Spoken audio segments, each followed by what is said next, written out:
Chapter 16. Now Sarai, Abram's wife, bare him no children, and she had an handmaid, an Egyptian, whose name was Hagar. And Sarai said unto Abram, Behold now, the Lord hath restrained me from bearing.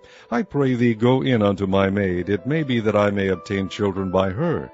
And Abram hearkened to the voice of Sarai.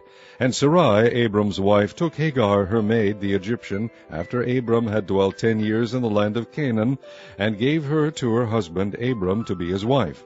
And he went in unto Hagar, and she conceived. And when she saw that she had conceived, her mistress was despised in her eyes.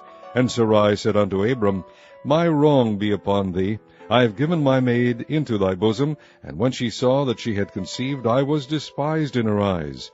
The Lord judge between me and thee. But Abram said unto Sarai, Behold, thy maid is in thy hand. Do to her as it pleaseth thee. And when Sarai dealt hardly with her, she fled from her face.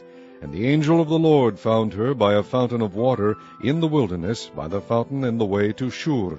And he said, Hagar, Sarai's maid, whence camest thou, and whither wilt thou go?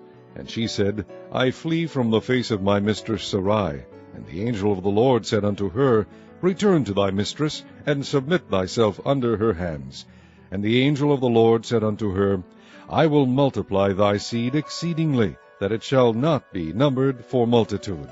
And the angel of the Lord said unto her, Behold, thou art with child, and shalt bear a son, and shalt call his name Ishmael, because the Lord hath heard thy affliction. And he will be a wild man, his hand will be against every man, and every man's hand against him. And he shall dwell in the presence of all his brethren. And she called the name of the Lord that spake unto her, Thou God seest me. For she said, Have I also here looked after him that seeth me? Wherefore the well was called Beer Lahairoi. Behold, it is between Kadesh and Bered. And Hagar bare Abram a son. And Abram called his son's name, which Hagar bare, Ishmael. And Abram was 86 years old when Hagar bare Ishmael to Abram.